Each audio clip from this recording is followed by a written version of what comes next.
Yeah, I apologize. One of my homeboys called me or whatever. But anyway, it was embarrassing.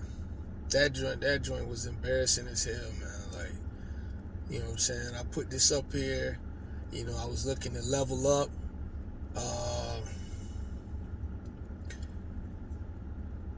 you know what I mean? Advance myself a little bit. Maybe take a nice vacation. Uh, get some money towards the good. To get my own truck. Just further myself along in life. You know what I mean? Um, and that joint didn't work out at all. Like it didn't take me long to see that it wasn't what I was told that it was. So yeah, that's what it is in a nutshell, man. It just wasn't a good situation. Um, it wasn't a good situation, and looking back, like I really was getting mad. I was getting very, very mad out there because um, at the end of the day, there was weeks going by. I'm leaving with nothing. You know what I'm saying? I remember the one week I get on the phone with the people because I was expecting to get some money. I'm man, I'm getting some decent loads, making some decent money. You know what I mean? And this one week, I thought that I, was finally gonna, walk away with a decent amount of bread, and I didn't get anything. So I'm just like, damn, man. Like, I called the people. I'm like, look, man, I can't work for y'all anymore. You know. So they're like, what's wrong? I'm like, yo, what's wrong? I'm not making no freaking money. You know what I mean? Like, y'all, I owe y'all all the money, and some of these reasons why, I done had to sit and I done had hiccups along the way is y'all fault. You know what I'm saying? And y'all not cutting me no slack, like, at all. You know what I mean? I'm wearing all of the responsibility for everything, and this stuff ain't my fault. The truck not having decals on it, the freaking inspection, you know what I mean, the federal inspection that needed to be done on the truck. That's something that should have been done before I got in that truck. That's if the sticker being up there, that's not my responsibility. That's y'all responsibility. Y'all were the ones that had the truck. You supposed to be the one who, make sure all that. I made mention of it when I first got the truck. Like, yo, this ain't right, that ain't right, this ain't right, blah blah blah. So I get on the phone with this one guy, and he says, well, man, you should have told us this. What we can do for you, man. I don't remember exactly how. I think I might have owed about 5,000 and some change that week or whatever. So what we can do is we can chop the debt in threes. Where you only pay 1,800 or something like that, and that'll leave you, because I think I grossed like $11,000 that week. You know what I mean? And you see, that'll leave you with like, I think that left me like 3,500. So he was like, yeah, would that be good for you? I was like, yeah, all right, okay. But in my mind, I'm like, okay, y'all could have been did this. You know what I mean? Like, I don't understand that. Like, you know what I'm saying? Like, y'all could have been did this. Like, especially on the weeks when it was y'all fault that I didn't make any money. So anyway, they do that, and that's when it really solidified. Like, I'm dealing with some snakes. It's simple and plain. So anyway, what I ended up doing, I paid off my debts with them. Tried to make me some money too, legally. You know what I mean? I wasn't trying to do nothing. I don't want to trick my license. If I trick my license up, you trick that ticket up, you're not in the game no more. You be one of them guys, being a yard jockey when you really want to be driving. I didn't want to be that type of cat. So I went on ahead, broke even, man, got away from the people. I quit. I said, I can't do this no more because I'm not making any money, and I'm not willing to do what it takes to make the money. Falsifying your logs and riding on PC, running 2 logs and all this other crap, man. It just ain't. It's not worth it. You know what I mean? I done worked for other companies where safety was the biggest concern. this one company, the one company that I worked for called Road Tex, that was like, they were a stickler for that, man. I'm talking about like with your logs, dealing with your truck, you know what I mean? Because the reality, if you get put out of service because you not right on your end, then they got a truck, you know, say for example, you in California, you get put out of service, they got a truck, or if they, you know, you get put out of service permanently, whatever, that's an inconvenience for the company. You know what I mean? And it's a strike against their MC number, and you know what I mean? Like their safety rating goes down, you know, because of you. You know, so you know, trucking, it's imperative to keep these things in good standards. You know what I mean? The one thing that I can say, you know what I mean, that I work for an owner operator. I learned a little bit about the market, a little bit about the owner operator side of things. You know what I mean? You know, as far as, you know, the fuel, how much money the truck should make a week, why, you know what I mean, stuff like that. Booking loads. I started booking loads. I'm working for a small company out in Hampton, Virginia. Dealing with this company. The company's name is Gold Coast Logistics. I'm gonna say it again. It's Gold Coast Logistics. If you're an owner operator, perfect company to go work for.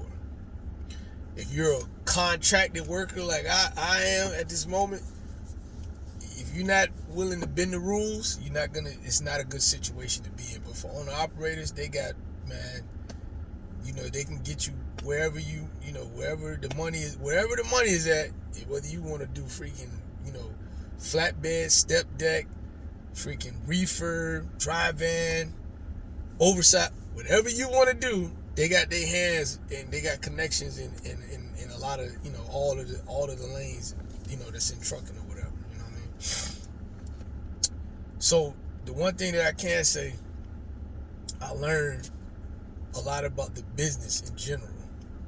You know what I mean? Working for them made me be more aware of the fuel prices and, you know, where's the money, where's the market at, like where is the most money at in the industry, like, you know what I mean? Like it taught me to be strategic when being out there as a company driver. You know what I mean? Like, you don't have no say so in where you want to go and all, like, you know what I mean? I got a load going to such and such. You know what I mean? And this time or whatever. You know. One thing too, man, about dealing with this company, it just appeared that they was always setting things up where I had little to no time to rest. You know what I mean?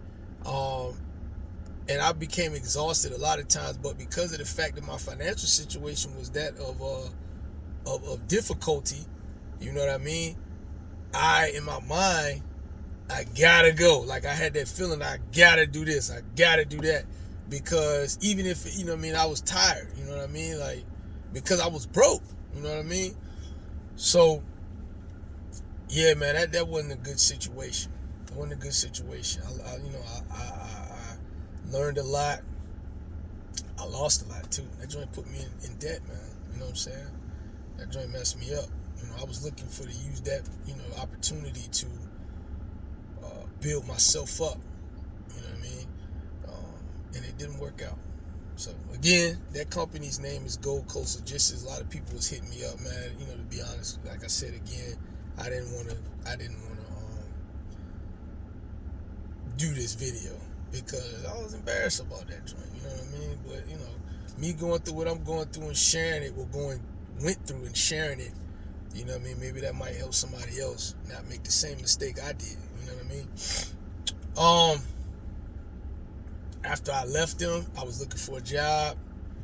I had a lot of people offer me OTR and, you know, semi-regional. That's, you know, everybody. If you want to do OTR, you can go get a job anywhere. Everybody has OTR positions. Nobody wants to do it, but, you know, that's where the work is at. You know what I mean? People got a tendency to give the local runs to the people that's been with their company, made money for their company, not somebody who they don't know. And, you know, But anyway, I went on ahead and got on with Hub Group. Hub Group in Tennessee was, they got containers that, it's intermodal work. Their containers come from the rail yard in Marion, Arkansas. I gotta say, that they're strict about rules and the laws and all of that. You know what I mean? Like, they don't even allow you to make a mistake to mess their MC number up. Like with the logs and stuff like that, you can't even use PC or yard move or none of that. They don't even want you going off duty. Once you start your clock, you work. You work your 14-hour shift, and however it play out, you know what I'm saying. They pay for you to go to, if you happen to be out somewhere.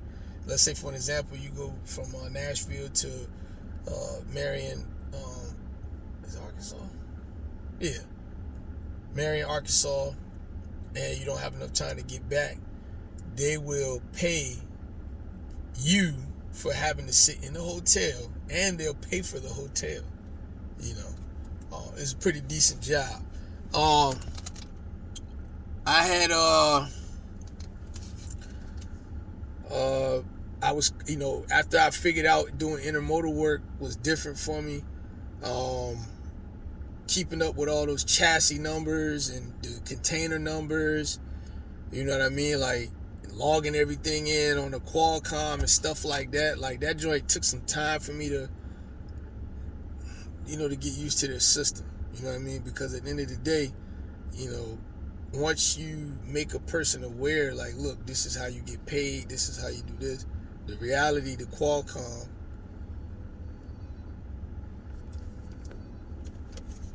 what the heck is that? The Qualcomm is how you get paid. You know what I mean? So, I made sure that you want to make sure that you keep track of, what chassis goes where and all of that, because that's how you get your money ultimately. So, they got full benefits. They got freaking, life insurance policy and all of that. It's not a bad job. I was home every night. After taxes, after I learned how to work the system, more efficiently for me, I started to clear $1,000 a week after taxes. You know what I mean? That's, it's not the best money in the world, but if you home every night, you only working I only work 5 days a week. I think Sunday to Thursday. I had Friday and Saturday off, every week. It was a lot of hours. I'll say that. It kind of felt like I was doing OTR, but locally. You know what I'm saying? As far as the time that was going into this thing. So, and right now I'm working for another owner operator. It's a friend of mine, man, that I was in prison with. Him and his family, working for them, I see that I was really getting handled when I worked for that company, Gold Coast. The reason why I say that, because, working with them is 1099 work. They showing me all the rate confirmations. They showing me how much fuel that is not just I'm using, but how much fuel is being used on all of their trucks. So the way that they're working it is, you split everything down the middle after fuel. So let's say, just for numbers' sake, everything even. The truck grows $10,000 in a week, $2,000 for fuel. You know what I mean? My man is running the authority. He's running under his family's authority.